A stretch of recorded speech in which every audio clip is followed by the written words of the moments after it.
क्रांति की शुरुआत जो है वो दूसरों से उम्मीद रखकर नहीं होती है। क्रांति की शुरुआत होती है खुद क्रांति बनने से।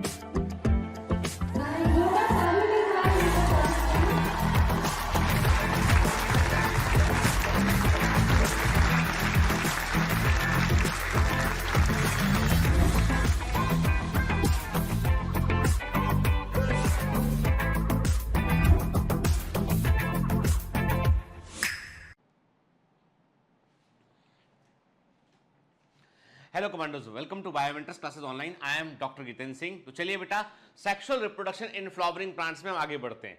अभी तक हम क्या क्या देख चुके हैं? हम देख चुके हैं कि फ्लावर के सेक्सुअल पार्ट्स क्या होते हैं, मतलब एंड्रोशियम क्या होता है, गाइनोशियम क्या होता है, स्टेमेन क्या होता है, कार्पल क्या होता है, स्टेमेन के अंदर एंथर क्या होता है, फिलामेंट क्या होता है, ठीक है। फिर कार्पल में स्टिग्मा, स्टाइल और ओवरी क्या होता है। फिर देखा हमने एंथर के अंदर जो है वो माइक्रोस्पोरेंजिया किस प्रकार से बनती है, कैसे एंथर का डेवलपमेंट होता है वो भी देखा हमने। फिर हमने यहां ये भी देखा हमने कि ओव्यूल क्या होता है, इंटेगुमेंटेड मेगास्पोरेंजियम को हम ओव्यूल कहते हैं। ओव्यूल के अंदर कैसे एम्ब्रियो सेक का डेवलपमेंट होता है वो भी देखा हमने। हमने देखा कि जो फीमेल गैमेटोफाइट होता है यानी एंजियोस्पर्म का जो फीमेल गैमेटोफाइट होता है वो 7 सेल्ड, वेरी गुड, क्या बात है, 7 सेल्ड 8 न्यूक्लिएट होता है। और दूसरा हमने कहा था जो मेल गैमेटोफाइट है वो 3 न्यूक्लिएट 3 सेल्ड होता है, कि हम कह सकते हैं 3 कोशिकाओं से बना होता है, 3 न्यूक्लिएट होता है मेल गैमेटोफाइट। याद है ना के एक होती है ट्यूब सेल और 2 होते हैं मेल गैमेट, है ना बेटा, ठीक है। ये भी देखा हमने, पॉलिनेशन के टाइप को समझा हमने कि यक्का में कैसे पॉलिनेशन होता है, फिग में कैसे पॉलिनेशन होता है, साल्विया में पॉलिनेशन का तरीका क्या होता है, ओफायरस ऑर्किड में किस प्रकार से पॉलिनेशन होता है उसकी बात की हमने। एनिमोफिली क्या होता है, एंटेमोफिली क्या होता है, कैरेप्टोफिली क्या होता है, ओफियोफिली क्या होता है, ऑर्निथोफिली क्या होता है उसको देखा हमने। फिर हमने पॉलन पिस्टिल इंटरेक्शन की बात की हमने, पॉलन ग्रेन जर्मिनेशन को समझा हमने, कि हमने देखा कि कैसे होता है डबल फर्टिलाइजेशन और ट्रिपल फ्यूजन का मतलब क्या होता है और सिंगेमी का मतलब क्या होता है, यही तो देखा हमने ना।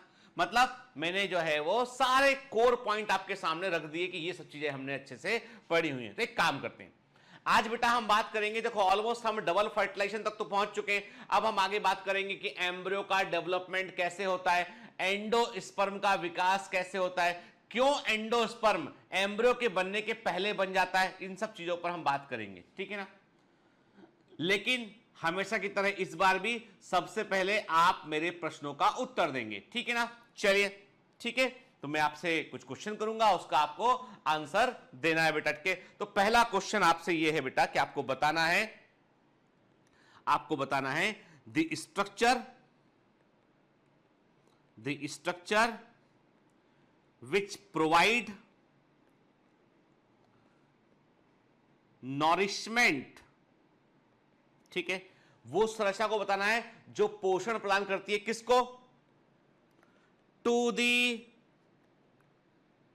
डेवलपिंग पॉलन ग्रेन्स, ठीक है। आपको बताना है, उस स्ट्रक्चर का नाम बताना है जो कि डेवलपिंग पॉलन ग्रेन को नरिशमेंट प्रोवाइड करती है। ध्यान से बात सुनिएगा, ये कई सारे क्वेश्चन एक ही क्वेश्चन में के आपको बताना है, उस स्ट्रक्चर का नाम बताना है जो विकसित होते हुए, डेवलप होते हुए पॉलन ग्रेन को नरिशमेंट प्रोवाइड करता है। आपको बताना है the structure which provide nourishment to the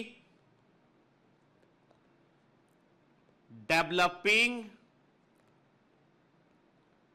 embryo sac, ठीक है, उस संरचना को बतलाना है जो विकसित होते हुए एम्ब्रियो सेक को नरिशमेंट प्रोवाइड करता है, उसको बतलाना है आपको, ठीक है, कि वो कौन सा स्ट्रक्चर होता है जो डेवलप होते हुए जो है एम्ब्रियो सेक को नरिशमेंट प्रोवाइड करता है, ठीक है।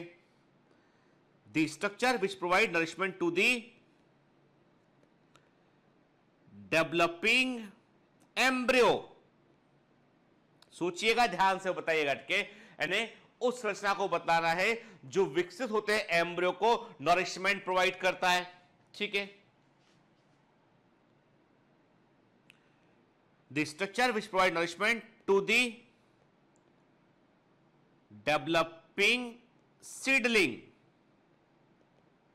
वो स्ट्रक्चर जो विकसित होते हुए नवजात पौधे को पोषण प्रदान करता है। तो इसमें जो है बेटा आपको बिल्कुल लॉजिकली, और ये सब पढ़ा हुआ है हमने, मॉर्फोलॉजी के अंदर भी देखा है हमने, पहले भी मैंने इसका जिक्र किया हुआ है। तो सोच के बताइएगा, आपके सामने जो है कुछ क्वेश्चन है कि आपको उन स्ट्रक्चर के नाम बतलाने हैं जो डेवलप होते हुए पोलन ग्रेन को नरिशमेंट प्रोवाइड करता है, डेवलप होते हुए एम्ब्रियो सेक को नरिशमेंट प्रोवाइड करता है, डेवलप होते हुए एम्ब्रियो को नरिशमेंट प्रोवाइड करता है, और एक नवजात पौधे को, सीडलिंग को डेवलप होने में नरिशमेंट प्रोवाइड करता है। ठीक है, चलिए लॉजिकल क्वेश्चन है, आंसर दीजिएगा इसका। ठीक है, चलिए अब आपके सामने एक डायग्राम है बेटा, इमेज है, आपको इसका levelling A B C D E क्या है, ये एनसीईआरटी का इमेज है बेटा, इसका लेवलिंग आपको मालूम होना चाहिए, तो आप इसका लेवलिंग मुझे बताएंगे आप। ठीक है ना, कि A क्या है, B क्या है, C क्या है, D क्या है, E क्या है, सोच समझ के बताइएगा।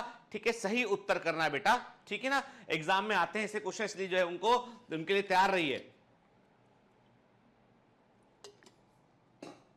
ठीक है बेटा, क्लियर। चलिए फिर फर्स्ट, सेकंड और थर्ड, ठीक है, आपको बताना है किस प्रकार के फर्टिलाइजेशन को ये शो करता है। याद है ना आपको, मैंने कहा था पॉलन ट्यूब ओव्यूल के अंदर इंटर करती है, तो उसके आधार पर 3 प्रकार का फर्टिलाइजेशन हम कहते हैं। एक होता है चाल्जोगेमी, एक होता है मीजोगेमी, एक होता है पोरोगेमी। तो इनमें से कौन सा चाल्जोगेमी है, इनमें से कौन सा मीजोगेमी है, इनमें से कौन सा पोरोगेमी है, आप फर्स्ट सेकंड थर्ड को ध्यान से देखिए, बताइए, आइडेंटिफाई कीजिए कि इसमें से कौन सा पोरोगेमी है, कौन सा जो है वो मीजोगेमी है, कौन सा चाल्जोगेमी है, आपको बतलाना है। क्लियर, ठीक है। ठीक, तो पिछली क्लास में क्या देखा था, हमने बात किया था कंप्लीट मेल गैमेटोफाइट के बारे में, और मैंने आपसे कहा था बेटा कि कई बार एग्जामिनर पूछ चुका है कि एंजियोस्पर्म में फीमेल गैमेटोफाइट क्या होता है, एम्ब्रियोसेक होता है, 7 सेल्ड 8 न्यूक्लिएट होता है। लेकिन एग्जामिनर आपसे यह भी पूछ सकता है कि मेल गैमेटोफाइट क्या होता है। मेल गैमेटोफाइट 3 सेल्ड 3 न्यूक्लियाई होता है, 3 कोशिकाएं होती है, वेजिटेटिव सेल होती है, 2 मेलगेमिट होते हैं उसमें, 3 न्यूक्लियस होते हैं, एक ट्यूब न्यूक्लियस है, वेजिटेटिव न्यूक्लियस होता है, और 2 पोलर न्यूक्लियस होते हैं उसमें, जो दो होते हैं मेलगेमिट, नॉट पोलर न्यूक्लियस, 2 होते हैं उसमें मेलगेमिट के। तो कुल 3 न्यूक्लियस हमको यहां पर देखने मिलते हैं ना, 2 मेलगेमिट हो गए बेटा, एक हो गया ट्यूब न्यूक्लियस हो गया यहां पे, और 3 सेल होती है, 2 मेलगेमिट और एक ट्यूब सेल या वेजिटेटिव सेल।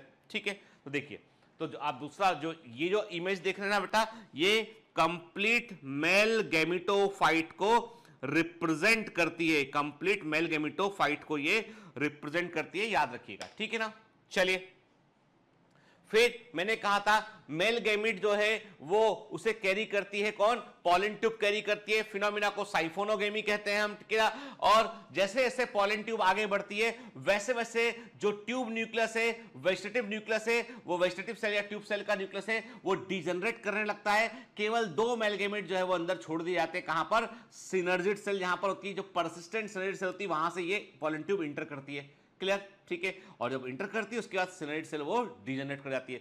2 मेल गैमेट जो है वो 2 सेल्स को फर्टिलाइज करते हैं, एक होती है एग सेल, दूसरी होती है सेंट्रल सेल।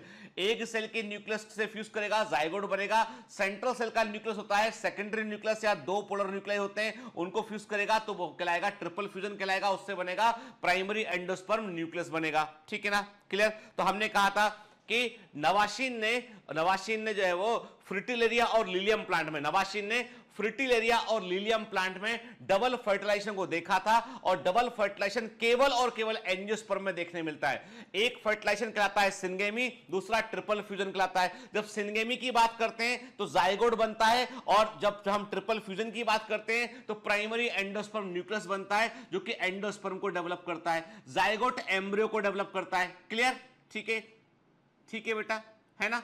चलिए, तो अब सबसे बड़ी बात बेटा ये है, क्या होता है कि जो जाइगोट है, ध्यान से मेरी बात समझना अच्छे से, के समझने की कोशिश करना, जो जाइगोट है ये होता है डिप्लॉइड सेल होता है। ठीक है, डिप्लॉइड जाइगोट में होगा माइटोसिस, और क्या बनेगा इससे एम्ब्रियो बनेगा। ठीक है, एंड वी ऑल नो, हम सब समझ जानते हैं कि mitosis is a cell division, जिसमें कि एनर्जी का रिक्वायरमेंट होगा, जिसमें कि एनर्जी का रिक्वायरमेंट होगा, इट नीड्स एनर्जी, तब तो जो है वो सेल लगातार डिवाइड करेगी और एम्ब्रियो बनेगा, और एम्ब्रियो फिर जो है वो क्या करेगा बेटा, डेवलप होकर एम्ब्रियो पौधे को बनाएगा, पूरे सीडलिंग को बनाएगा। ठीक है, इसका मतलब यह है यदि जाइगोट को एम्ब्रियो में कन्वर्ट होना है, ध्यान से बात सुनेगा, यदि जाइगोट को एम्ब्रियो में कन्वर्ट होना है बेटा, तो उसको एनर्जी की रिक्वायरमेंट होगी, और एनर्जी का फॉर्म क्या होता है? फूड।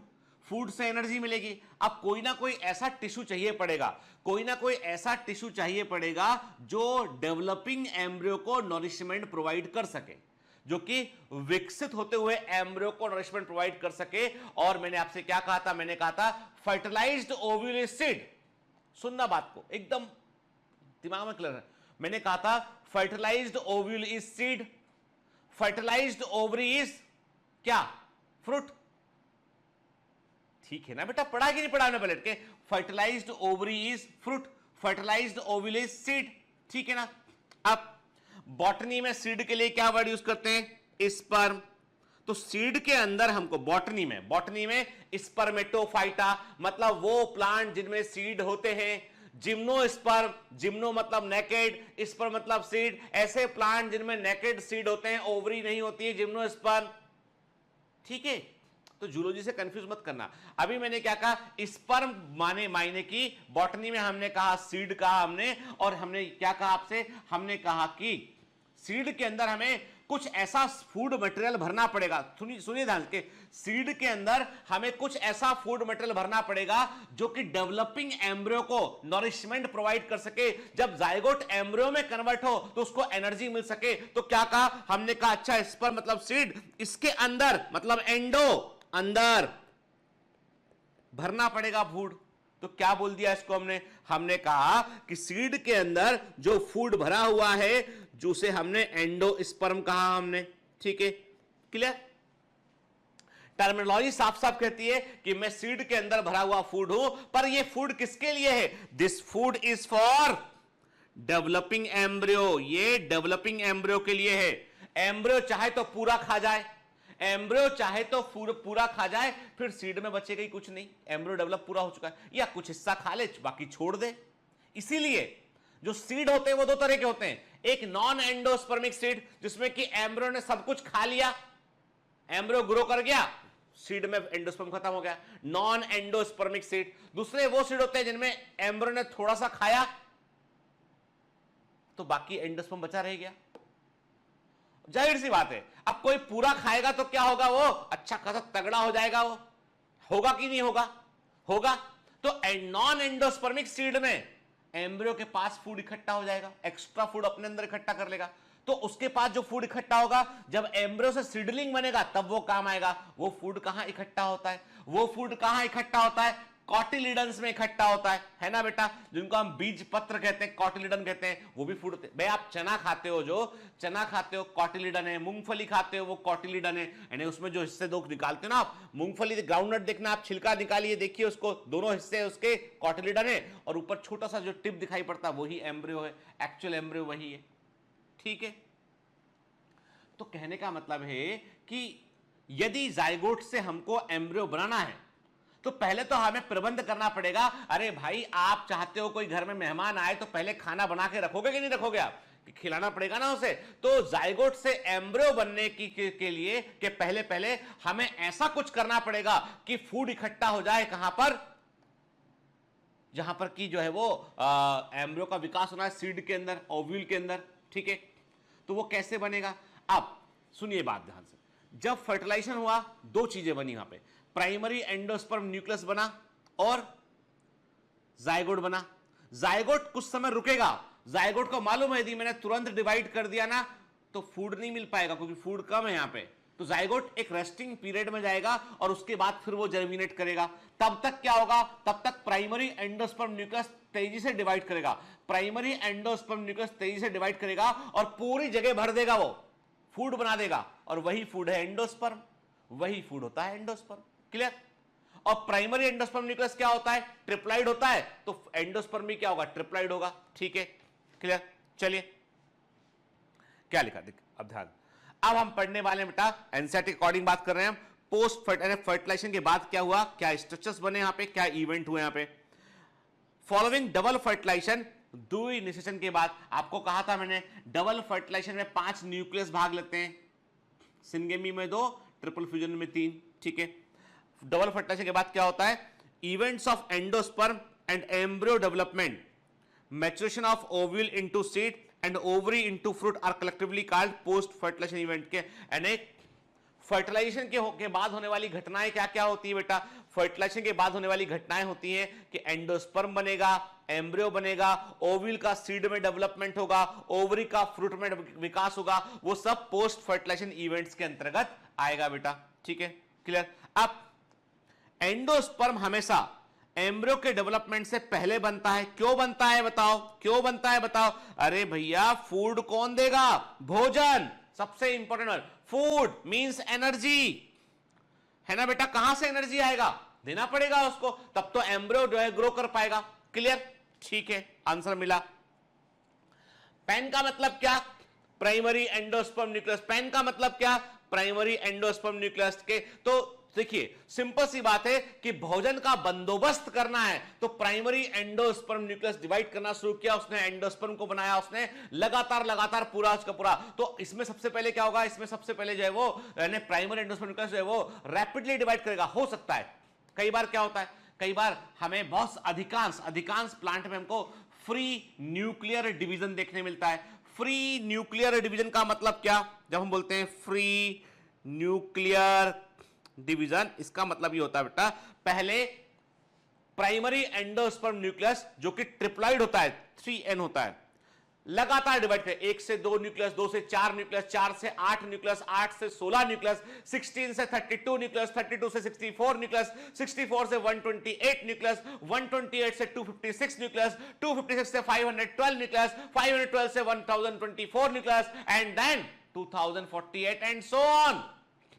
लगातार बढ़ता रहेगा, वो संख्या बढ़ाएगा अपनी, और फिर सेल वॉल बाद में बनेगी।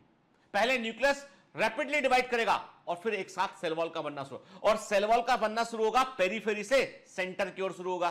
ठीक है, पहले पेरीफेरी का वॉल में कन्वर्ट होगा, फिर धीमे धीमे जो है अंदर, यानी फाइनली वो सब सेलुलर हो जाएगा, लेकिन वक्त लगेगा। पहले न्यूक्लियस बन गएगा, तो ये फ्री न्यूक्लियर डिवीजन हुआ इसमें। क्लियर? तो और कई प्लांट में ऐसा भी होता है कि एक एंडोस्पर्मिक न्यूक्लियस डिवाइड किया, 2 न्यूक्लियस बने, सेल वॉल बन गया, फिर 4 सेल बन गई, 4 से 8, ऐसा भी होता है, पर कम प्लांट में ऐसा देखने मिलता है हमको। ठीक है, देखिए क्या लिखा है एनसीईआरटी में, the primary endosperm cell divide, मतलब ये वो सेल है, ये क्या है? ये सेल विथ, मैंने कहा इसको ऐसे लिखते हैं हम, इसको हम ऐसे लिखते हैं, इसको हम, ठीक है, इसको हम बेटा ऐसे लिखते हैं, उसको cell with primary endosperm nucleus के, मतलब एक्चुअली क्या है? ये सेंट्रल सेल है, के सेंट्रल सेल है, सेंट्रल सेल जिसमें कि प्राइमरी एंडोस्पर्म न्यूक्लियस था। ठीक है, ये अब रैपिडली डिवाइड करेगी के, और क्या बनाएगी? ये ट्रिप्लॉइड एंडोस्पर्म टिश्यू बनाएगी। चूंकि it is a result of triple fusion, ये ट्रिपल फ्यूजन के परिणाम स्वरूप बनता है, इसलिए ये क्या होता है? ये ट्रिप्लॉइड होता है, 3n होता है। ठीक है, याद रखना बेटा, जिम्नोस्पर्म में, अभी सुन लो, दिमाग में डाल लो, एग्जाम में क्वेश्चन आएगा और ऐसे क्वेश्चन हैं इसमें। ठीक है, जिम्नोस्पर्म में जो एंडोस्पर्म होता है वो हैप्लॉइड होता है, क्योंकि वो ट्रिपल फ्यूजन से नहीं बनता है। क्लियर? बस इतना दिमाग में डाल लीजिए। एंजियोस्पर्म और जिम्नोस्पर्म के एंडोस्पर्म में फर्क है। जो एंजियोस्पर्म का एंडोस्पर्म है वो ट्रिपल फ्यूजन का रिजल्ट होता है, ठीक है, जबकि जिम्नोस्पर्म में वो ट्रिपल फ्यूजन से नहीं बनता है, वो हैप्लॉइड टिश्यू से बनता है। इसलिए जिम्नोस्पर्म का एंडोस्पर्म हैप्लॉइड है, जबकि एंजियोस्पर्म का ट्रिप्लॉइड है। आप बोलोगे सर कंफ्यूज, अरे भाई भोजन ही तो है, वो हैप्लॉइड भोजन है, ये ट्रिप्लॉइड भोजन है। सेल कौन से डिवाइड होकर फूड बना रही इस पर डिपेंड करता है। तो जिम्नोस्पर्म का एंडोस्पर्म हैप्लॉइड होता है, एंजियोस्पर्म का एंडोस्पर्म ट्रिप्लॉइड होता है। ठीक है, ट्रिपल फ्यूजन के परिणाम स्वरूप बनता है। The cells of this tissue are filled with reserve food material and are used for the nutrition of the developing embryo. मैंने कहा ना कि डेवलपिंग एम्ब्रियो को भोजन प्रोवाइड कौन करता है? एंडोस्पर्म प्रोवाइड करता है। तो पहले मैंने जब क्वेश्चन किया था उसका उत्तर भी आ गया हमारे पास।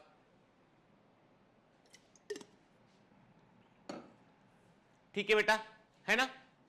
Clear?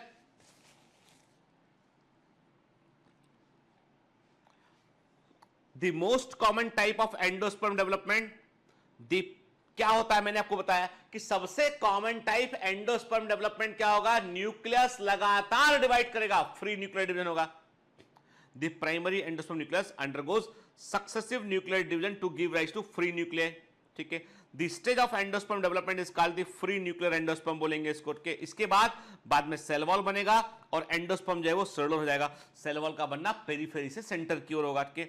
The number of free nuclei form before cellularization varies greatly. जो जितने भी न्यूक्लियस बनने हैं एंडोस्पर्म में वो सब वेरी करता है, अलग अलग प्लांट में अलग अलग नंबर उसका हो सकता है, ठीक है ना, क्लियर। देखिए आप एंडोस्पर्म का डेवलपमेंट तीन प्रकार से स्टडी किया, तीन तरह का होता है, three types of endosperm on the basis of development. अब देखो बेटा एनसीईआरटी में इतना डिटेल में नहीं है, लेकिन एग्जाम में चूंकि पहले आया हुआ है, प्रीवियस ईयर एग्जाम में ये क्वेश्चन पूछे गए बेटा, इसलिए मैं आपको बताऊं कि तीन जो है थ्री टाइप ऑफ एंडोस्पर्म, तीन प्रकार के एंडोस्पर्म होते हैं on the basis of development. पहला होता है फ्री न्यूक्लियर, सबसे कॉमन टाइप है, मोस्ट कॉमन टाइप, ठीक है। क्या होता है, पहले primary endosperm nucleus multiple time divide करेगा, हजारों न्यूक्लियस बन जाएंगे, उसके बाद सेल वॉल बनेगा, ठीक है। जबकि किसी किसी प्लांट में क्या होता है, कई फैमिलीज में सेलुलर एंडोस्पर्म होता है, जिसमें क्या होता है कि देखो एक से दो सेल बना, दो से चार सेल बना, सेल यानी सीधा हर बार न्यूक्लियस डिवाइड करेगा और nuclear division is always followed by the cell wall formation. Nuclear division के बाद हमेशा साइटोप्लाज्म डिवाइड करेगा, सेल वॉल बनेगा यहां पे, ठीक है, सेलुलर हो गया। फिर हेलोबियल का मतलब, अब हेलोबियल बड़ा इंटरेस्टिंग टाइप है, इसमें क्या होता है, डिवीजन हुआ, पहला डिवीजन हुआ और उससे क्या बन गए, दो सेल बन गई, उससे एक सेल के अंदर फ्री न्यूक्लियर डिवीजन होगा और दूसरे में क्या होगा, सेलुलर होगा, ठीक है। एक सेल में फ्री न्यूक्लियर होगा, दूसरे में सेलुलर होगा, आधा न्यूक्लियर के समान आधा सेलुलर के समान हो गया, हेलोबियल बोलते हैं। तो याद रखना बेटा हेलोबियल एंडोस्पर्म मतलब पार्टली न्यूक्लियर और पार्टली सेलुलर टाइप का होता है, ठीक है। देखिए अब आते हैं हम कोकोनट वाटर बात करते हैं, जो नारियल की गिरी होती है, ठीक है, नारियल की गिरी होती है उसको कोकोनट मीट भी कहते हैं। अब आप बोलोगे सर ये मीट वर्ड तो नॉनवेज के लिए यूज होता है, आपने कैसे यूज कर दिया। देखो बेटा यूरोपियन कंट्रीज में और आप किसी वेस्टर्न कंट्री में आप जाएं, अमेरिका में जाएं आप, तो कोकोनट के का जो गिरी होता है ना, उसको बेसिकली जो है वो कोकोनट मीट ही कहते हैं वो लोग, उसके लिए कोकोनट मीट वर्ड ही वो यूज करते हैं, कॉमन वर्ड के। Coconut meat is the endosperm this के, जो आप नारियल की गिरी जो खाते हैं ना आप, ये क्या है, ये है एंडोस्पर्म, ये एंडोस्पर्म होता है, clear, it is the endosperm this के। तो एंडोस्पर्म जो होता है वो क्या होता है बेटा, स्टोरेज टिश्यू होता है जो कि डेवलपिंग एम्ब्रियो को नरिशमेंट प्रोवाइड करता है, और जो नारियल की गिरी होती है, जो एंडोस्पर्म होता है, उसमें फैट, प्रोटीन, विटामिन और जो है कई मिनरल, आयरन, जिंक, फास्फोरस होते हैं। नारियल पानी को अच्छा क्यों मानते हैं, वो लिक्विड एंडो, देखो बेटा जो नारियल पानी होता है ना, तो जब आप नारियल पानी पीते हो, आप के कोकोनट वाटर लेते हो, तो उस समय एंडोस्पर्म सेलुलर फेज में नहीं होता है, वो न्यूक्लियर फेज में होता है। तो आप बेसिकली एंडोस्पर्म पी रहे होते हैं जो न्यूक्लियर फेज में कॉमन मीडियम में प्रेजेंट है, लेकिन जब सेल वॉल बन जाएंगी तो वो ऐसा नारियल की गिरी बन जाएगा वो, देखिए ना। तो हमें मालूम है coconut is a drupe fruit, पढ़ा है कि नहीं पढ़ा मॉर्फोलॉजी में, हमने कहा कोकोनट जो है वो एक ड्रूप फ्रूट होता है, ठीक है। इसमें जो पेरिकार्प होती है तीन परतों में बटी होती है, बाहर वाला एक्सोकार्प होता है आउटर लेयर, बीच वाला मेसोकार्प होता है जो कि फाइब्रस होता है, और जो है एंडोस्पर्म जो है वो उसे घेरने वाला होता है, एंडोकार्प होता है जो सीड को घेरता है। और एंडोस्पर्म क्या होता है बेटा, इसमें जो लिक्विड जो कोकोनट वाटर होता है वो लिक्विड एंडोस्पर्म होता है, याद रखिएगा कोकोनट वाटर जो होता है वो लिक्विड एंडोस्पर्म होता है, कोकोनट वाटर लिक्विड एंडोस्पर्म होता है, क्लियर, ठीक है। The number of free nuclei formed before cellularization varies greatly, मालूम है हमें, अभी देखा हमने। The coconut water from tender coconut that you are familiar with is nothing but free nuclear endosperm के। जो कोकोनट वाटर हम लेते हैं वो वास्तव में क्या होता है, वो फ्री न्यूक्लियर एंडोस्पर्म होता है, जिसमें थाउजेंड्स ऑफ न्यूक्लियाई होते हैं। और जो व्हाइट हिस्सा हम देखते हैं उसका, जो हमें सफेद सफेद जिसे हम नारियल की मलाई कहते हैं या जो है कोकोनट मीट कहते हैं, जो व्हाइट हिस्सा होता है वो क्या होता है, वो सेलुलर एंडोस्पर्म होता है वो, ठीक है, उसे हम सेलुलर एंडोस्पर्म कहते हैं, ठीक, देखिए ना, यानी ये क्या हो गया बेटा, ये हो गया है सेलुलर एंडोस्पर्म है ये, ठीक है। और ये क्या है, ये न्यूक्लियर एंडोस्पर्म है ना, ठीक है। फाइनली नारियल जब पूरा मैच्योर हो जाता है ना, तो वो सारा एंडोस्पर्म सेलुलर ही हो जाना है, ठीक है। पर हम जब नारियल लेके आते हैं, देखो बाजार से हम खोपरा लेके आते हैं, वो पूरा सूख चुका होता है ना, वो ऐसा ड्राई नारियल होता है, तोड़ोगे तो पानी नहीं निकलेगा उसमें से, कुछ में से पानी निकलता है, ठीक है ना। एंडोस्पर्म में either be completely consumed by the developing embryo. मैंने कहा ना आपसे कि ऐसा हो सकता है कि एंडोस्पर्म डेवलपिंग एम्ब्रियो का फूड है और एम्ब्रियो ने डेवलप होने के दौरान पूरा यूज कर लिया, पूरा खा लिया उसको उसने, तो ऐसे सीड नॉन एंडोस्पर्मिक होंगे, एक्स एल्बुमिनस होंगे।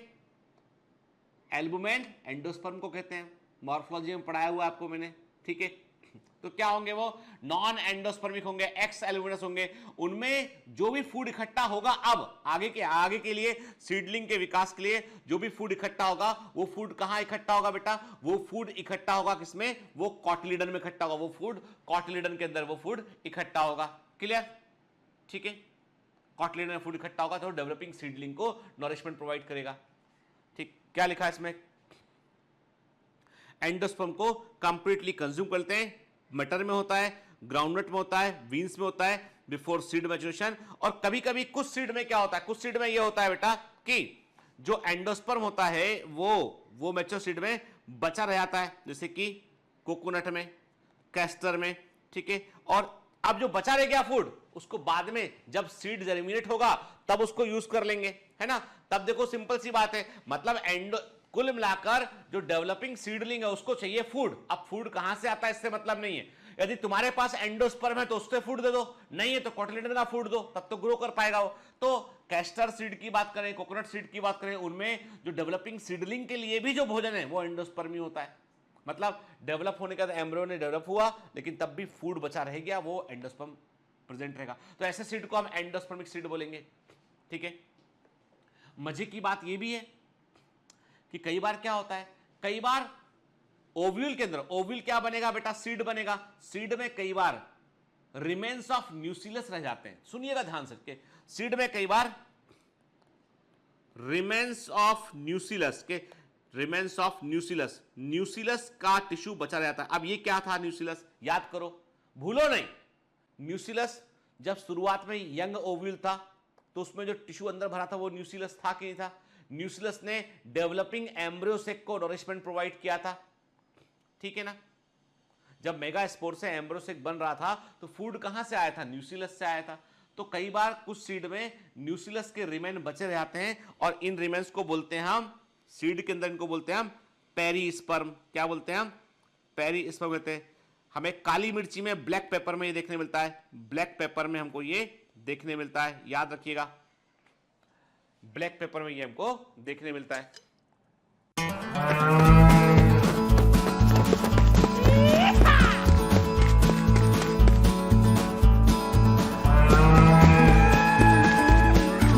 Hi, sorry to disturb you in between lecture, but it's important to inform you. You should download Biomentors app from Google Play Store.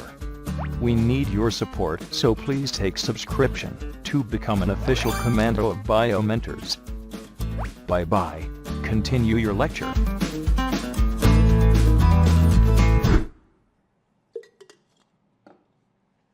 ठीक है बेटा, है ना, क्लियर।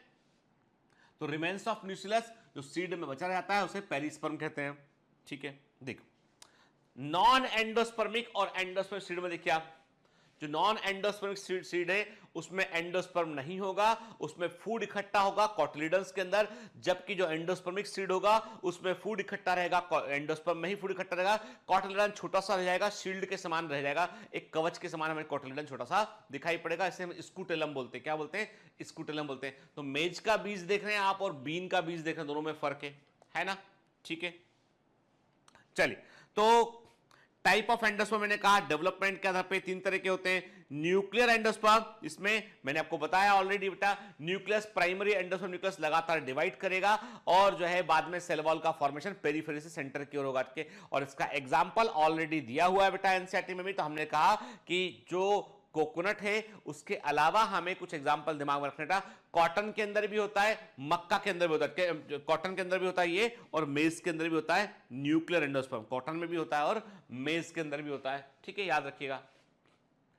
ठीक, दूसरा होता है बेटा, देखो ये हम बात कर रहे हैं न्यूक्लियर टाइप एंडोस्पर्म के डेवलपमेंट की हम बात कर रहे हैं। फिर अब एक बात और ध्यान से एक बात सुनिएगा, पते की बात है, ये है एम्ब्रियो, डेवलपिंग एम्ब्रियो, मतलब जाइगोट जो डेवलप होके,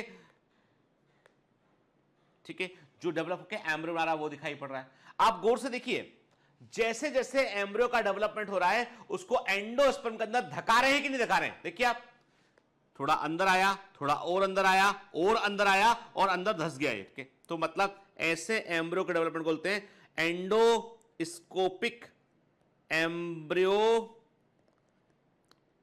डेवलपमेंट कहते हैं इसको हम, ठीक है बेटा।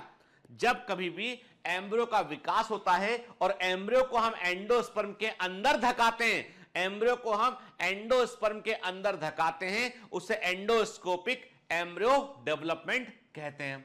एंडोस्कोपिक एम्ब्रियो डेवलपमेंट उसे हम कहते हैं। क्लियर? ठीक है।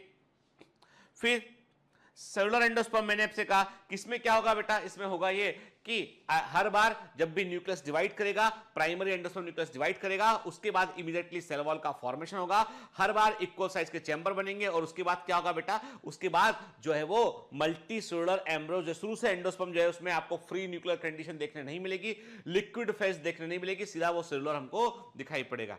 एग्जाम्पल इसका है पिटूनिया और धतूरा में हमको सेलुलर एंडोस्पर्म जो है वो देखने मिलते हैं। ठीक है, देखिए ना, नहीं लगातार सेल, हर बार वो जो है मल्टीपल सेल से बनेगा तो मल्टी सेलुलर हमको दिखाई पड़ेगा। ठीक है, फिर आता है helobial. Helobial is important for examination बेटा, ये एक्स्ट्रा स्ट्रोक है, बाउंसर क्वेश्चन है जो एग्जाम में आ सकता है, पहले भी कई बार पूछा गया है। इसमें क्या होगा बेटा, इसमें ये दोनों के बीच का, सेलुलर और न्यूक्लियर के बीच का टाइप है, इसमें प्राइमरी एंडोस्पर्म न्यूक्लियस पहली बार डिवाइड करेगा, सेल वॉल को फॉर्म करेगा, और दो चैम्बर बन जाएंगे, एक माइक्रोपाइल की तरफ और एक चाल्जा की तरफ। ठीक है, एक चैम्बर जो है वो आगे जाके जो है वो आगे डिवाइड नहीं भी करेगा, और उसे हम चाल्जा वाला चैम्बर डिवाइड नहीं करेगा, लेकिन माइक्रोपाइल तरफ का चैम्बर जो है लगातार डिवाइड करेगा वो, और जो है वो फ्री न्यूक्लियर के समान हमें दिखाई पड़ेगा। तो ऐसा एम्ब्रियो सेल डेवलपमेंट जिसमें कि एक सेल डिवाइड करके या तो सेलुलर स्ट्रक्चर बनाएगी या डिवाइड नहीं करेगी, दूसरी सेल जो है फ्री न्यूक्लियर कंडीशन को शो करेगी, ऐसे हम उसे बोलते हैं हेलोबियल एंडोस्पर्म कहते हैं। और ये देखने मिलता है हमें जो है कुछ मोनोकॉट्स के अंदर हमें ये देखने मिलता है, इतना दिमाग में रखना है। ठीक है ना, दोनों के बीच का टाइप होता है, ये आपको दिमाग में रखना है। देखिए, है ना, आप क्या देख रहे हैं, मैंने कहा free nuclear, cellular and helobial. ठीक है ना। फिर कुछ टर्म है बेटा, बड़े इंपॉर्टेंट टर्म है, और ये टर्म कहां के, ये टर्म जो है वो एग्जाम ओरिएंटेड टर्म है। क्या मतलब, ये मैं वही बता रहा हूं आपको जो एग्जाम में ऑलरेडी पहले पूछा गया है। मैं क्लियर कर दूं बेटा कि नीट का एग्जाम जो है अब फिर वही गाना गाने लगते हैं एकदम से, एनसीईआरटी। मैं कह रहा हूं ना कि ये प्रतियोगी परीक्षा है, तुम्हारी सुविधा नहीं देखी जा रही यहां पे, इसलिए आपको तैयार रहना पड़ेगा हर लेवल में बेटा के। देखो ऐसा है ना कि एग्जामिनर हमेशा उसको आप दुश्मन ही समझिए, दुश्मन को आपको पता है कि दुश्मन की ये चीजें, दुश्मन हम पे ये चीजें बार करता है, तैयारी रखिए, 100% एंजाइटी तैयार कीजिए, लेकिन थोड़ा सा बेटा बफर जोन हमको कवर करना पड़ता है, ताकि एग्जामिनर कभी जो है गुगली दे तो भी 6 मारेंगे हम, कभी हमको यॉर्कर मारे तो भी 6 मारेंगे, मतलब हर बॉल पे हमें फोड़ देने का, मतलब समझ गए ना। हमारा स्ट्राइक रेट हर क्वेश्चन पर 4 रहना चाहिए, हर क्वेश्चन पर 4 नंबर मिलना चाहिए, यह हमारा स्ट्राइक रेट रहना चाहिए। समझ गए? क्लियर? ठीक है, चलो आते हैं मुद्दे पे। अब एक वर्ड है बेटा रूमिनेंट एंडोस्पर्म, आपको याद रखना है किसमें होता है, बस इतना याद रखना है। क्या होता है, आपने सुपारी देखी है, सुपारी जो होती है ना उसको बीच में से काट लीजिए, देखिएगा उसमें आपको जो अरे हाँ याद आया, सुपारी से मुझे याद आया, यदि घर में दादी, मम्मी, पापा, चाचा, बुआ, मौसी कोई भी सुपारी खाता है तो उसके पास निश्चित तौर पर एक छोटी थैली होगी। वो सुंदर थैली हो सकती है, बदसूरत भद्दी थैली हो सकती है, छोटा डब्बा हो सकता है, वो जरूर होगा। और यदि भोपाल तरफ के हैं, मध्य प्रदेश के हैं, तो चूने की डब्बी भी होगी साथ में, यूपी के हैं तो चूने की डब्बी भी साथ में होगी, स्टील की चूने की डब्बी अजीब सी होती है, वो सपाट सी। प्लास्टिक की भी आने लगी आजकल, लेकिन सही जो सच्ची में सुपारी के भक्त है ना, वो स्टील की डब्बी रखते हैं, है ना। थोड़े और शौकीन टाइप के आदमी है तो तंबाकू की थैली भी पड़ी होगी उसके अंदर, है ना। फिर लेकिन आपको इससे कोई मतलब नहीं, आपको मतलब है कि दादी ने सुपारी काटी, कि दादी के पास, दादी हाँ बेटा बोल, वो सफेद वाला हिस्सा दो ना। दादी ने सुपारी के ऊपर का, जो सुपारी काटने पे जो सफेद सफेद सा हिस्सा होता है ना, सुपारी काटोगे बीच में दिखाई पड़ता है, जब वो 2-3 हिस्सों में कट गई तो ऊपर आता है टिप पे, वो सफेद हिस्से को कटवा के अपने लिया और आपको अपने खाया, मीठा मीठा लगा।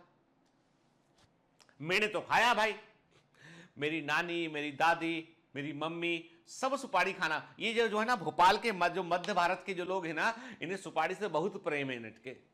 मेरी मम्मी सुपारी खाती है, उन्हें अच्छा लगता सुपारी खाना, है ना। हम बॉम्बे में जब आए तो यहाँ पे जो है वो मतलब आसपास की जिस लोकेलिटी में हूं ना, आपको जान के आश्चर्य होगा, बॉम्बे बड़ा डिफरेंट है। इस लोकेलिटी में जो है ना, सुपारी ना मिला करे, पान की दुकान मिलेगी, जो लग्जरी पान मिलता है यहाँ पे, 50 रुपए का एक पान, 60 रुपए का एक पान, वो मिलेगी।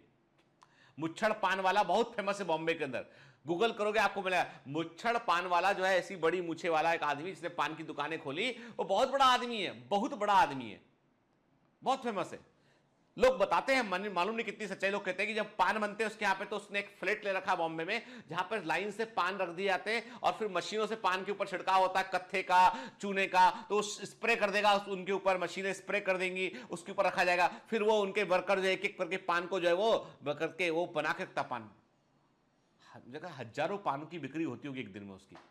खैर, पान की दुकान नहीं खोलने का आपने को। आप बोलोगे सर पान की दुकान में पहुंचा दिया हमको, तो पान की दुकान नहीं खोलना, काम की बात सुनना है कि जो व्हाइट हिस्सा आप खाते हो ना, उसका सुपारी का जो अच्छा लगता है आपको, वो है एंडोस्पर्म। पर होता कैसा है वो, कभी गौर किया? अब कभी 2 हिस्सों में सुपारी कट्टे देखना गौर से, टेढ़ा मेढ़ा आगे पीछे, अब रैंडम टाइप का होगा, कई सारे फोल्ड दिखाई पड़ेंगे, वो है रूमिनेट एंडोस्पर्म, वो है। तो ये कोई अलग टाइप नहीं है, ये सेलुलर भी हो सकता है, ये न्यूक्लियर भी हो सकता है, ये हेलोबियल भी हो सकता है।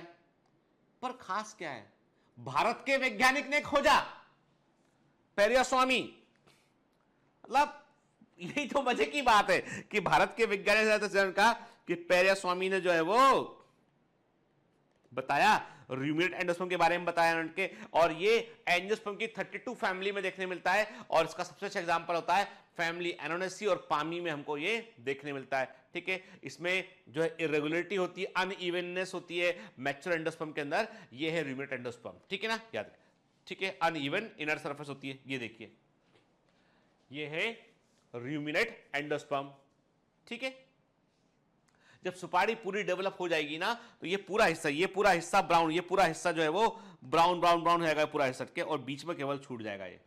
ठीक है ना।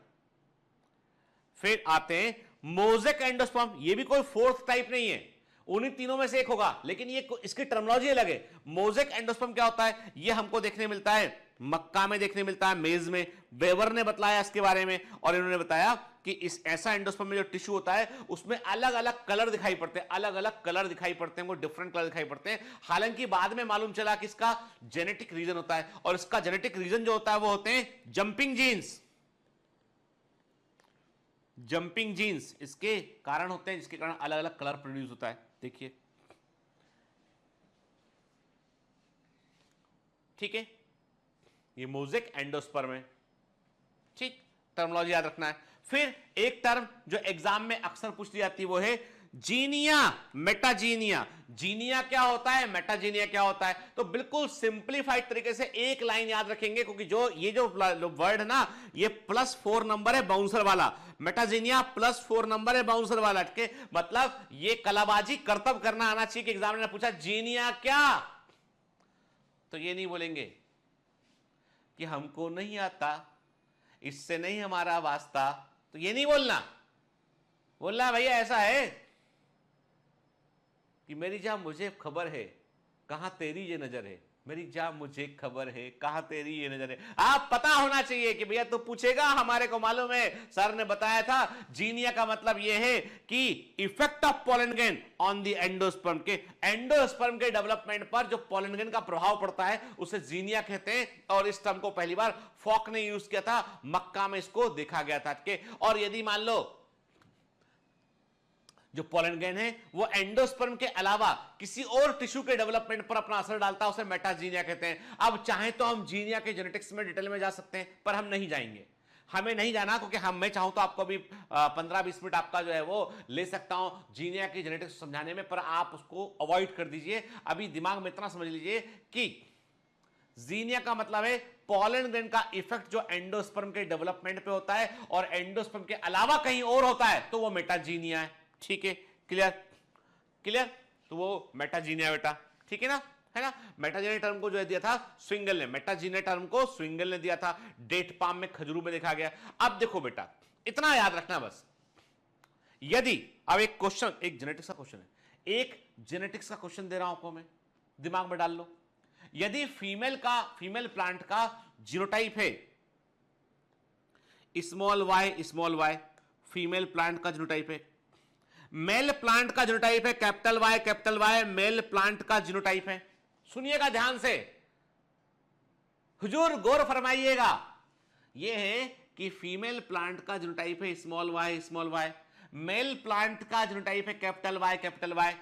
अब एंडोस्पर्म का जीनोटाइप क्या होगा? तो देखो, सुनो बात को, जो पोलर न्यूक्लियाई होंगे N+N होंगे, फीमेल में बनेंगे polar nuclei, secondary nucleus female में बनेगा, वो क्या होगा? स्मॉल वाई एक पोलर न्यूक्लियस, स्मॉल वाई दूसरा पोलर न्यूक्लियस, और जो मेल गैमेट होगा वो मेल प्लांट से आएगा, वो क्या होगा? Capital Y. मेल गैमेट ने सेकेंडरी न्यूक्लियस को फर्टिलाइज किया, क्या बन गया? Capital Y small Y. ये क्या है? ये प्राइमरी एंडोस्पर्म न्यूक्लियस है ना। तो कैपिटल वाई डोमिनेंट जीन है, तो वो एंडोस्पर्म पर इफेक्ट डालेगा या नहीं डालेगा? डालेगा बिल्कुल, है ना। तो हो गया जीनिया।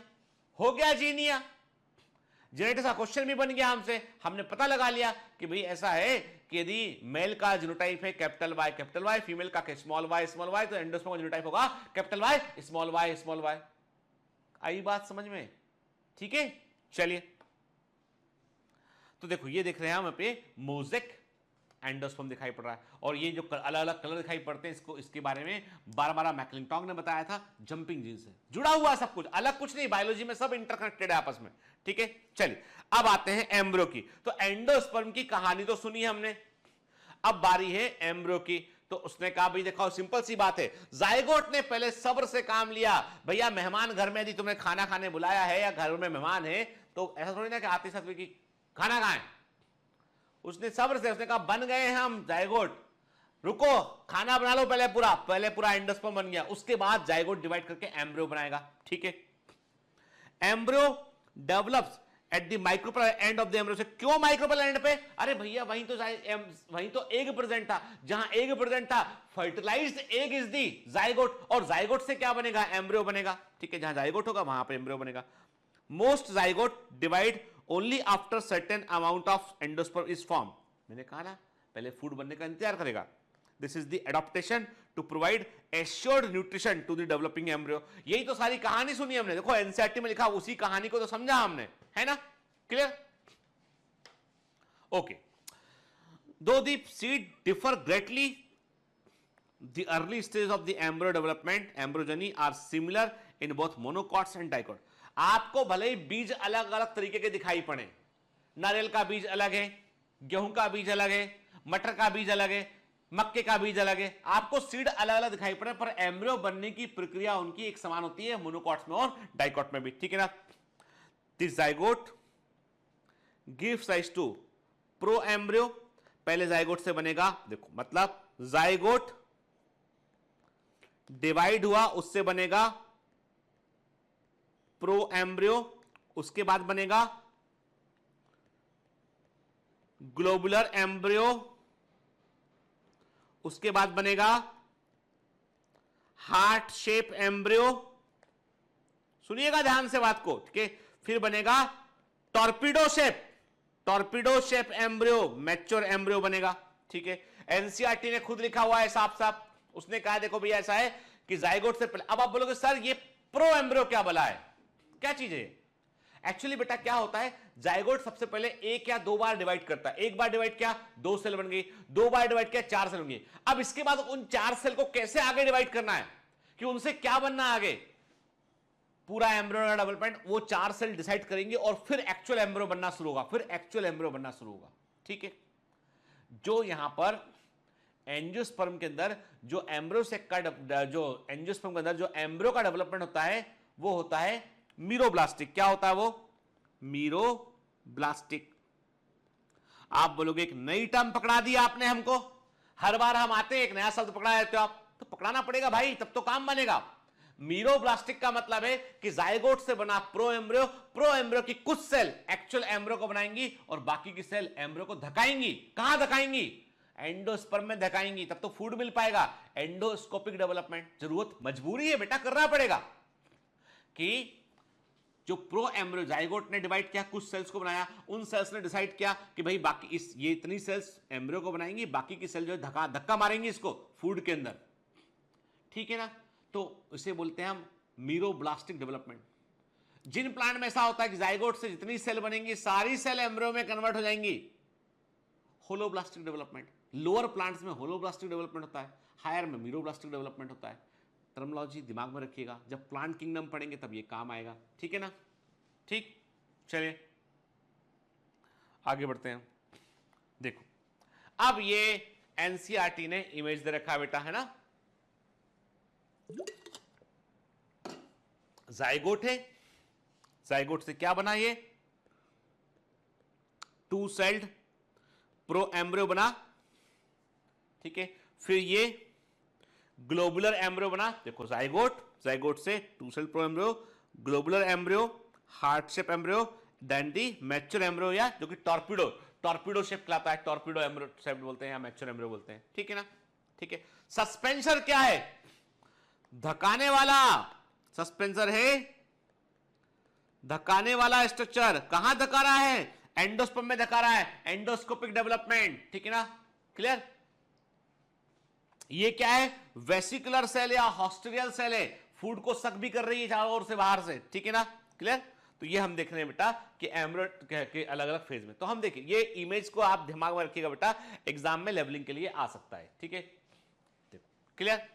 बिल्कुल एक पूरा इंसिडेंस यहां पर हम इवेंट पूरा यहां पर देख रहे हैं, कैसे हुआ, कैसे देखो बेटा, कैसे पोलर न्यूक्लियाई थे, एक प्रेजेंट था, एम्ब्रोसिक प्रेजेंट था, फर्टिलाइजेशन हुआ, उसके बाद क्या बना बेटा, उसके बाद ट्रिपलेट एंडोस्पर्मिक सेल बना यहाँ पे, फिर जाइगोट बना, जाइगोट डिवाइड किया यहाँ पे, प्रो एम्ब्रियो बना, प्रो एम्ब्रियो की सेल्स में कुछ सेल्स ने जो है वो एक्चुअल एम्ब्रियो को बनाया, बाकी सेल ने सस्पेंसर में कन्वर्ट हो गई, वो ग्लोबुलर एम्ब्रियो बना, हार्ट शेप एम्ब्रियो बना, फिर टॉर्पीडो शेप एक्चुअल एम्ब्रियो बन गया, मैच्योर एम्ब्रियो बन गया। ठीक है ना बेटा, है ना? ये डेवलपमेंट के स्टेज को देखा हमने।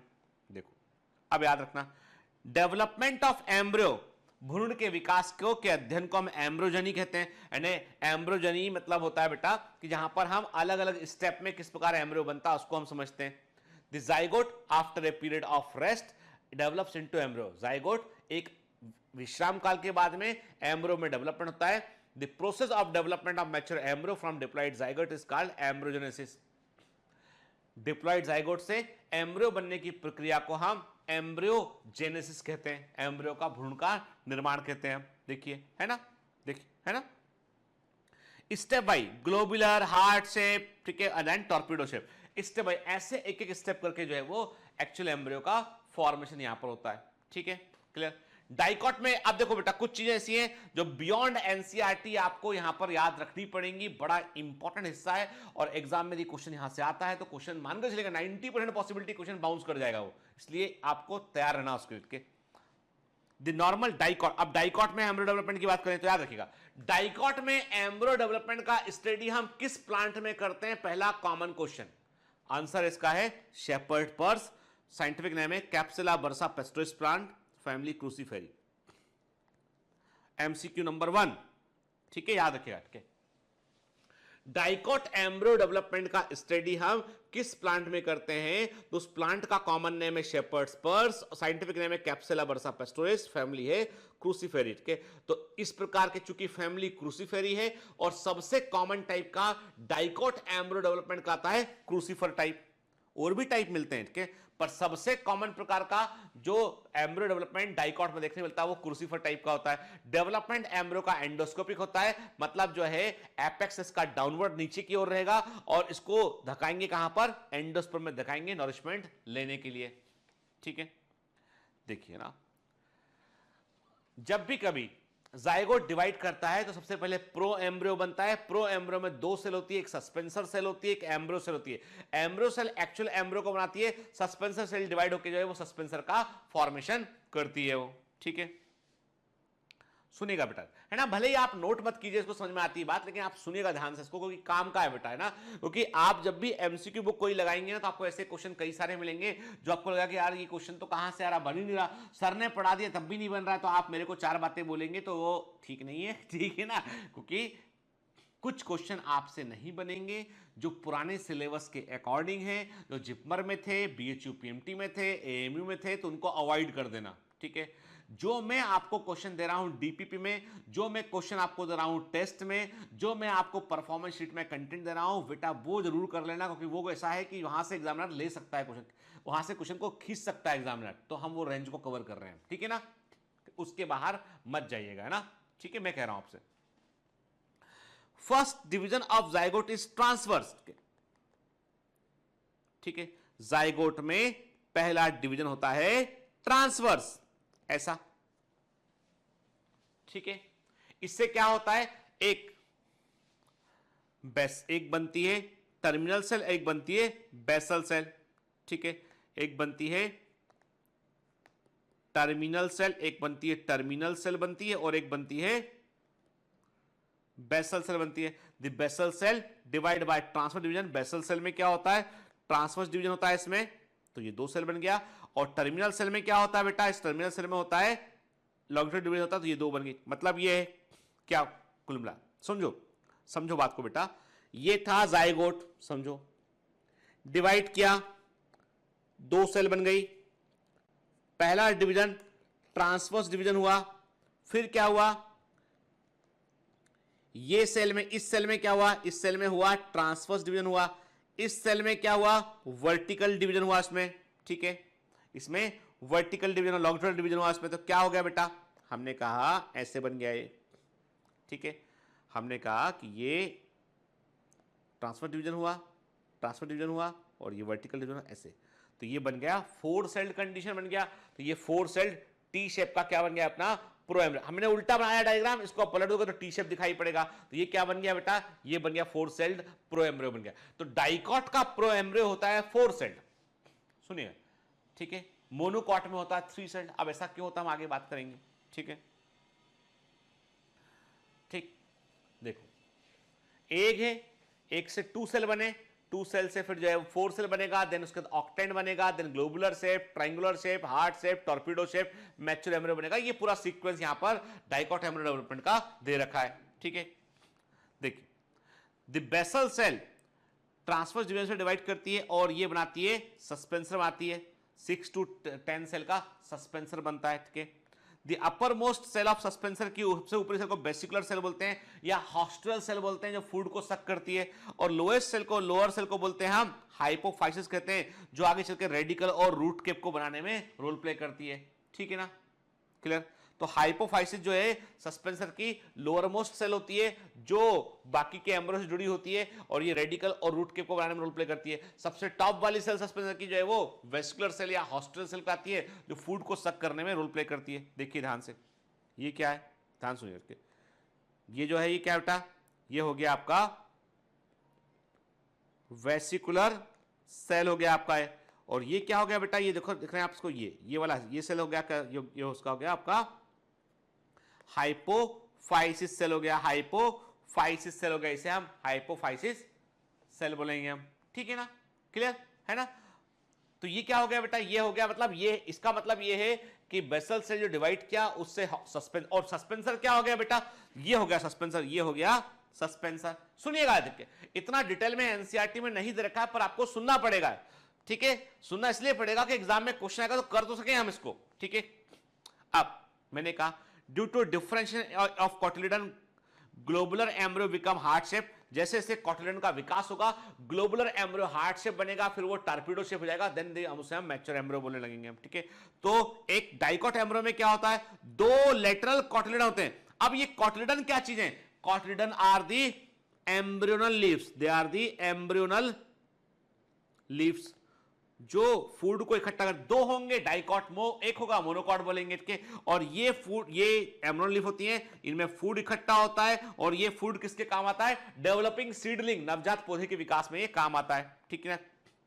तो डाइकॉट एम्ब्रियो में क्या होगा, इसमें होगा कोटिलिडन होंगे दो, और एक टर्मिनल प्लूम्यूल होगा जो शूट टिप का विकास करेगा, और एक रेडिकल होगा जो रूट टिप का विकास करेगा, ठीक है।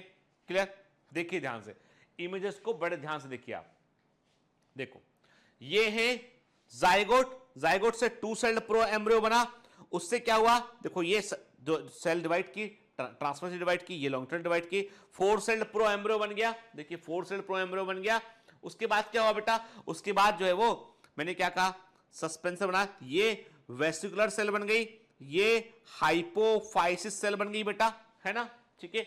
देखो आप ध्यान से, अगली इमेज में दिखाया हुआ है यहाँ पे कि ये हाइपोफाइसिस बन गया, ये सस्पेंसर दिखाई पड़ रहा है अपना, ठीक है ना। और आगे चल के फिर एक्चुअल एम्ब्रियो बन जाए। तो रेडिकल जो होता है ना वो हाइपोफाइसिस से डेवलप होता है, रेडिकल वाला हिस्सा। देखिए ना इमेजेस को ज्यादा ध्यान से देखिए बेटा, क्या केवल समझने के लिए देखना बेटा इसको, हमें ना। ये between the lines of NCERT बेटा है ना, हमको पता होना चाहिए।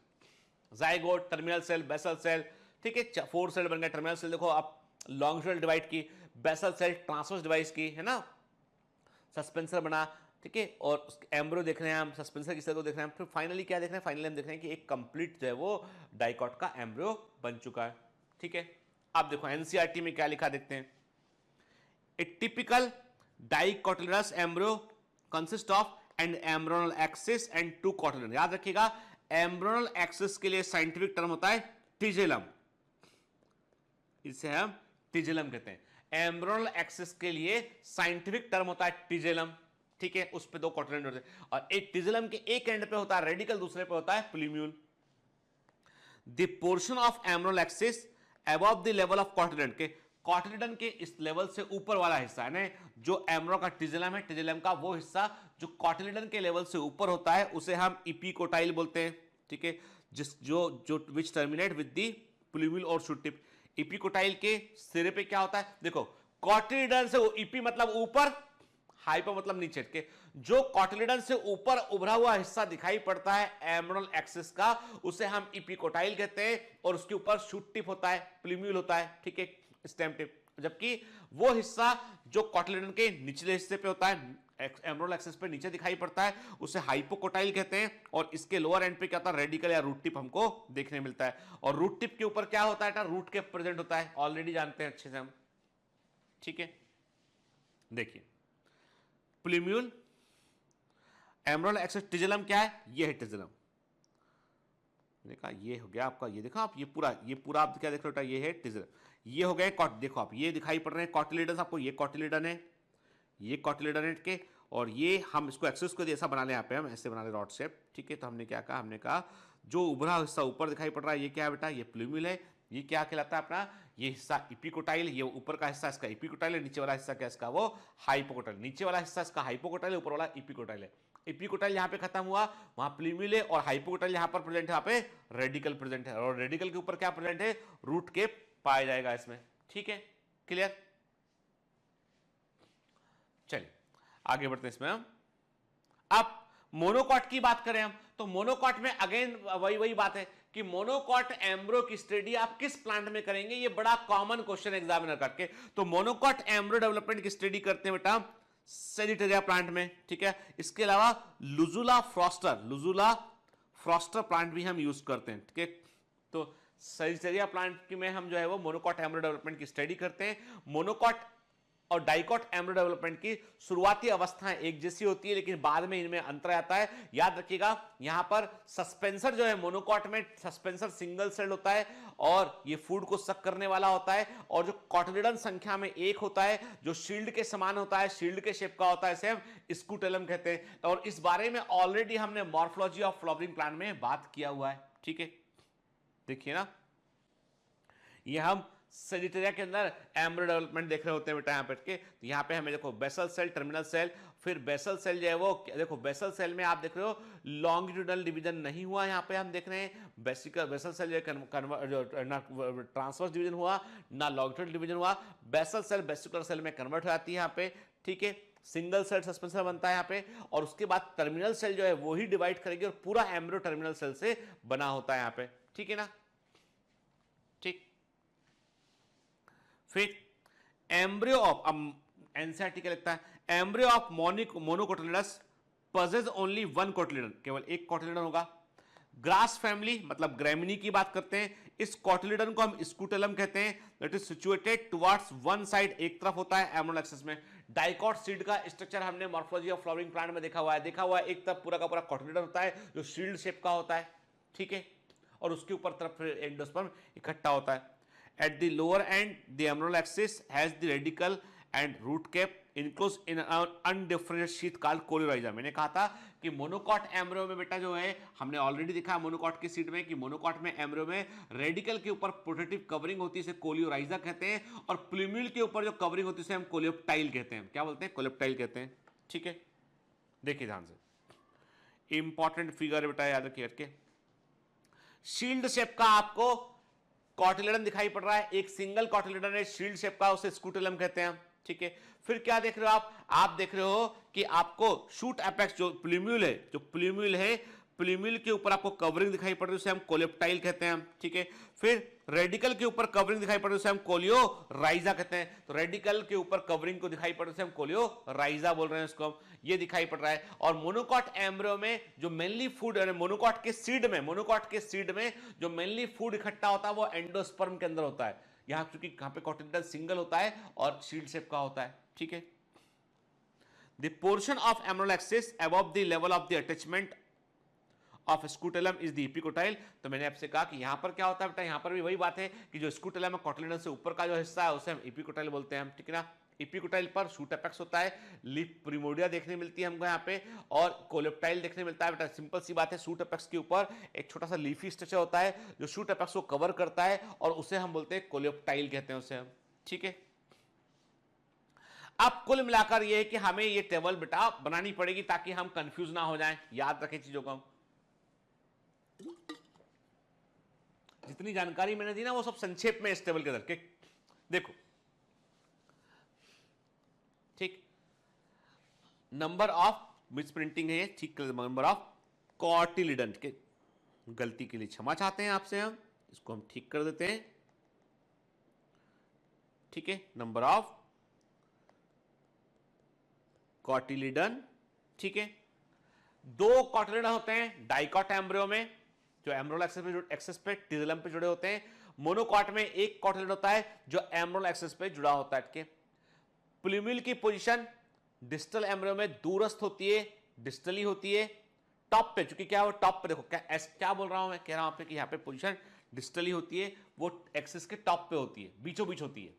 जबकि यहां पे क्या होता है, चूंकि मोनोकॉट एम्ब्रियो में शील्ड शेप का कॉटिलिडन होता है, तो यहां पे जो पोजीशन होती है प्लूम्यूल की वो लेटरली होती है, तो प्लूम्यूल की पोजीशन लेटरल होती है। यहां पे पोजीशन ऑफ कॉटिलिडन, दोनों कॉटिलिडन लेटरल पोजीशन में होते हैं क्योंकि बीचों बीच प्लूम्यूल होता है और उसके दोनों लेफ्ट राइट साइड दोनों तरफ जो है कॉटिलिडन देखने मिलता है। जबकि जो मोनोकॉट एम्ब्रियो में जो कॉटिलिडन होता है सिंगल जो है वो सिंगल कॉटिलिडन, मिसप्रिंटिंग कर दिया टाइप इसने, सिंगल जो कॉटिलिडन होता है वो टर्मिनल पोजीशन पे होता है, शीर्ष स्थिति में होता है बेटा। ठीक है, ठीक, कोलियोप्टाइल और कोलियोराइजा डाइकॉट एम्ब्रियो में नहीं होते हैं। मोनोकॉट एम्ब्रियो में जो प्लूम्यूल के ऊपर का इन्वेलप है उसे कोलेप्टाइल कहते हैं, और जो प्रोटेक्टिव शीट जो सुरक्षात्मक आवरण रेडिकल के ऊपर होता है उसे हम जो है उसे हम कोलियोराइजा कहते हैं। स्कूटेलम वर्ड का इस्तेमाल हम डाइकॉट एम्ब्रियो में नहीं करते हैं, जबकि मोनोकॉट एम्ब्रियो में हम सिंगल कॉटिलेडन को स्कूटेलम कहते हैं। सस्पेंसर जो होता है जो एम्ब्रियो को धकाता है फूड लेने के लिए, डाइकॉट एम्ब्रियो में सस्पेंसर बड़ा होता है जबकि मोनोकॉट एम्ब्रियो में सस्पेंसर छोटा होता है, जबकि मोनोकॉट एम्ब्रियो में सस्पेंसर जो है वो छोटा होता है। ठीक है, तो ये टेबल आपको याद रखनी है कि छोटे देखो बहुत डिटेल मैंने यहां पर बहुत विस्तार से क्वेश्चन नहीं आएगा, लेकिन कॉन्सेप्चुअल क्लैरिटी का होना जरूरी है कि हम जो क्या पढ़ रहे हैं ऐसे तो हम रट लेंगे तो एग्जाम में सिंपल सा क्वेश्चन आएगा वहां भी गलती कर बैठेंगे, तो उसको रटना नहीं समझना है बेटा। ठीक है ना, क्लियर? चलिए, तो नेक्स्ट क्लास में हम बात करेंगे बेटा सीड के ऊपर कि कैसे सीड का डेवलपमेंट होता है, फ्रूट का डेवलपमेंट कैसे होता है। ठीक है, तो कुछ थोड़ी सी चीजें हम ऐसी भी कवर करेंगे जो इकोलॉजी वाले हिस्से को भी यहां पे कनेक्ट करती हैं। ठीक है, कि सीड का डिस्पर्सल कैसे होगा उस पर थोड़ी सी बात करेंगे हम के, और एनसीईआरटी के अकॉर्डिंग हम जो कुछ लिखा है लास्ट में जो हिस्सा है कि किस प्रकार से कुछ अल्टरनेटिव तरीके क्या होते हैं सेक्सुअल रिप्रोडक्शन के, उन पर भी हम बात करेंगे नेक्स्ट क्लास में। ठीक है, उम्मीद है बेटा कि चैप्टर उतना बोर नहीं लग रहा होगा आपको, क्योंकि थोड़ा सा यहाँ पे चीजें हैं जो आपको थोड़ी सी याद रखनी पड़ सकती है, पर उसको लेके घबराने का नहीं। कोई कारण ये है बेटा कि घबराने से काम नहीं बनेगा, पढ़ने से काम बनेगा। और मैं हमेशा आपसे एक बात कहता हूं बेटा कि हम एग्जाम में कोई चीज यदि जो हम अपने साथ लेकर जाने वाले हैं वो है हमारा मस्तिष्क, हमारा ब्रेन, और हमको इसलिए चीजों को समझना है, चाहे फिजिक्स हो, चाहे केमिस्ट्री हो, चाहे बायोलॉजी हो, हर चीज को समझना है। केवल नोट्स बनाने से, केवल टॉपर्स के नोट जुगाड़ लेने से काम नहीं बनेगा। सबसे अच्छे नोट्स आपके अपने नोट्स हैं, सबसे अच्छा टाइम वो है जब पढ़ने में मन लग रहा हो, और सबसे अच्छे घंटे वो हैं, दिन सबसे अच्छा दिन वो है जिसमें मैक्सिमम घंटे हम पढ़े हों। ठीक है, आपका कोई दूसरा काम नहीं चाहिए पढ़ने, सोने और खाने के अलावा, बाकी सारा 100% लगा दीजिए अपना। मुझे मालूम है आप कर सकते हैं, सच्ची दिल से कह रहा हूं आप कर सकते हैं। All the best.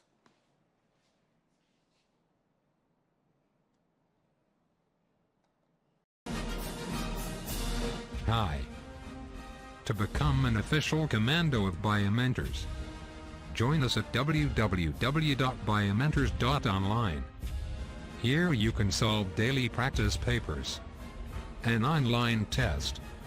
You can download performance enhancement sheets. You can track your progress. You can interact with other fellow commandos. Join us and prepare yourself. It's a commando training for your success. Download Biomentors online app from Google Play Store.